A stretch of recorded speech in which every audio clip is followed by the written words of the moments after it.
PRC commission వెంటనే నియమించాలని AP JAC Amaravati నేత బొప్పరాజు వెంకటేశ్వర్లు డిమాండ్ చేశారు. 26 జిల్లాల తహసీల్దార్లతో సమావేశాలు పూర్తి చేశామని తెలిపారు.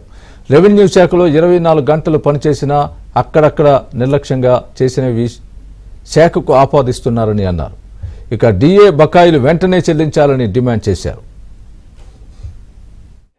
ప్రతి తహసీల్దార్ కూడా తను బాధ్యతతో తనదే రెస్పాన్సిబిలిటీ తీసుకొని జట్టు భావన కల్పించి అందరిని కలుపుకొని ఆ యొక్క కార్యాలయంలో మన కోసం వచ్చినటువంటి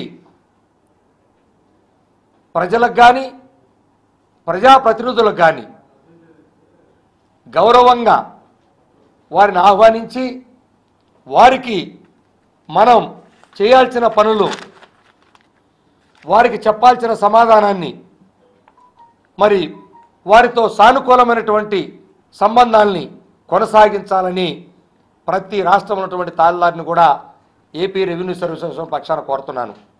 అదే కూటమి ప్రభుత్వం వచ్చిన తర్వాత ఉద్యోగులకి మంచి జరుగుతుందని ఆశతో ఉన్నారు.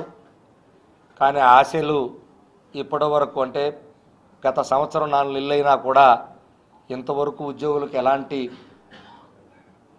బెనిఫిట్స్ రాలేదని, మరి గతంలో ఉన్న వేల కోట్ల బకాయిలు మీద చర్చ లేదని, కనీసం ఉద్యోగ సంఘాలతో కనీసం చర్చించలేదు అని చాలా బాధతో ఆవేదనతో ఉన్నట్టు వాస్తవం.